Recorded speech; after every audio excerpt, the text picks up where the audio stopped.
Hello.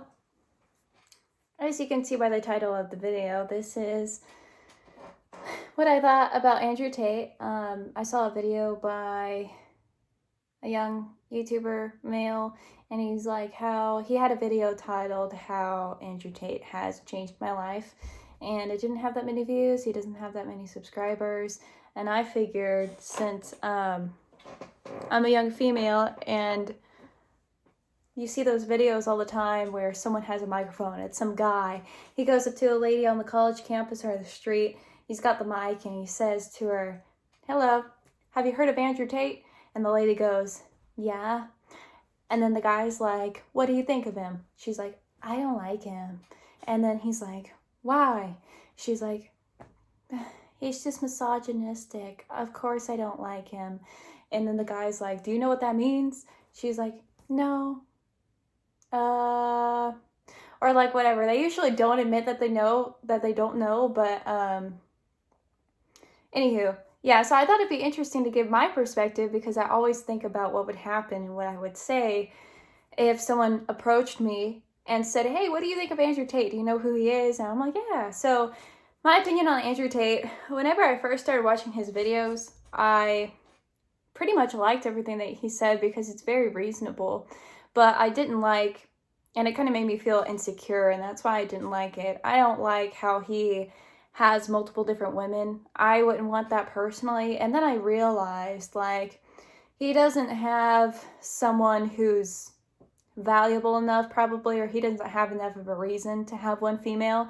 I believe that if you're a high value enough woman and you are with a high value man, if you show him the value that you give him and you say, you know, like, it takes a special kind of woman. Like, you can't just be a hoe, basically, or wanting all the nice things in life and be like, "You need to stay loyal to me. I deserve..." No, you can't. Why can't I go do that? Why can't I go sleep with as many men as I want? And, you can't say that. It just doesn't make any sense because men and women are different. But I realized, you know, a lot of the women that chase higher value men are typically childless, and they're just looking for the lifestyle. They're looking for the experience that a rich man can provide them. And so a rich man views it as, I get to enjoy a female, and that comes with a cost. I got to take her on vacation, take her out on a date, whatever. It might be fun, it might be cool, but it's just the cost of having the experience with a female, right? And there's always an end goal with that of some sort, but the end goal isn't to create, you know, a singular family.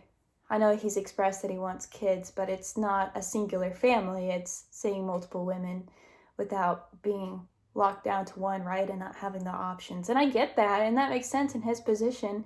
If he doesn't have a woman to fill that role for him, I totally get it. But it made me feel insecure because I was like, I don't want my husband to see that content and to get the idea in his head that that's something that he should do, because no woman wants to share. Like, it's not something women will share, but there's not a woman who's having Andrew Tate's babies that's sharing him. You know, it just doesn't happen because women are centered on security. And if they know that their man is sleeping with other women, well, they're also the woman that has their kids, that's going to make them feel not secure and not safe. And so it's the whole psychology of the difference between men and women. But that was really the only issue that I had with him. I think a lot of his points are genuinely beneficial to individuals regardless of their gender.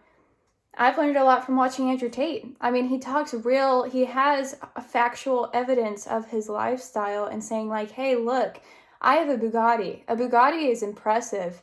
I was talking to this chick that I work with, and we saw some nice Genesis because I work at a car wash. It was a Genesis, right? So it's a nice car, like 50, 60 grand. I mean, I wouldn't complain when I was driving it, but it, you know, you see so many of them, and so it's not as valuable. And she thought it was the best thing in the world. She was like, "That's such a nice car. It's like 60 grand. And I was like, yeah.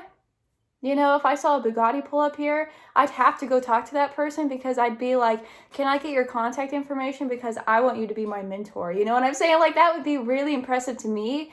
That person that has a $60,000, I bet they didn't buy that in cash. Probably not. The chances are probably not. If I saw someone with a Bugatti, I'd be like, whoa, especially in this area in Northwest Arkansas. I've seen a couple Lamborghinis and that's it. You see some Maseratis every once in a while. You see a lot of Mercedes. You see BMWs, but you don't ever see Lamborghinis, or I've never seen a McLaren. I've never seen a Bugatti. So my point being, Andrew Tate has a Bugatti. Andrew Tate has sports cars. Andrew Tate has lots of leverage and knowledge. And he's doing it. He's doing it. And so the fact that he has been able to share his knowledge and help so many people, and the fact that he was shut down because of it, really speaks lots of volume about our current society and how it's structured and how it functions. So with that being said, I really do enjoy watching Andrew Tate, and sometimes you can be taken aback, especially females, because females don't like aggressiveness. They just don't. So they see an aggressive male who's talking about, females in a way of like, females aren't as capable as men as in certain areas, and that's just how it is. And they take that as like, oh my gosh, I want to feel important, I want to feel valuable, and I do too.